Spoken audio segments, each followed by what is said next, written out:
मीकाएल को इसलिए भेजा गया ताकि कोई बुराई उस बदलाव को छू न सके। दूसरी बात, मीकाएल अपनी मर्जी से कुछ नहीं बोलता। यह बात बहुत जरूरी है।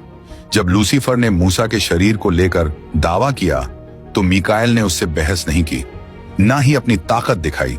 उसने बस इतना कहा, परमेश्वर तुझे डांटते हैं, बस यही। क्योंकि मीकाएल जानता है चाहे वो कितना भी ताकतवर हो, वो परमेश्वर नहीं है, वो सिर्फ उनका आदेश मानता है।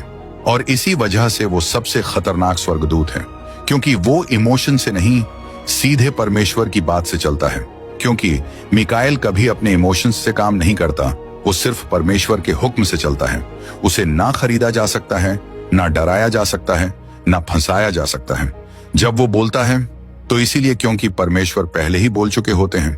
और लूसीफर को यही बात सबसे ज्यादा चुभती है, क्योंकि मीकाएल एक व्यवस्था को दिखाता है और लूसीफर सिर्फ अराजकता यानी उलझन। मीकाएल परमेश्वर की व्यवस्था को कायम रखता है और लूसीफर उसे तोड़ मरोड़ कर पेश करता है।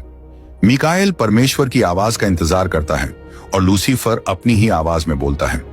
ये दोनों बहुत पुराने दुश्मन हैं और मूसा की कब्र पर इन दोनों की दुश्मनी फिर से टकराई। तीसरी बात, मीकाएल सिर्फ मूसा के शरीर की रक्षा नहीं कर रहा था, वो उसके भविष्य के जी उठने की रखवाली कर रहा था। बाइबल में यह घटना सिर्फ एक जगह साफ साफ लिखी है, यहूदा 1-9 में।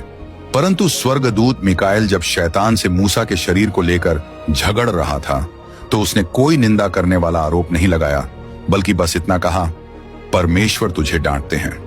अब सोचिए, इस बात को बाइबल में लिखने की जरूरत क्यों थी? क्योंकि मूसा का शरीर भुलाया नहीं गया था, उसे सुरक्षित रखा गया था। सदियों बाद इजराइल के एक ऊंचे पहाड़ पर यीशु स्वर्गीय महिमा में प्रकट होंगे और यीशु के साथ वहां दिखाई दिए मूसा और एलिय्याह।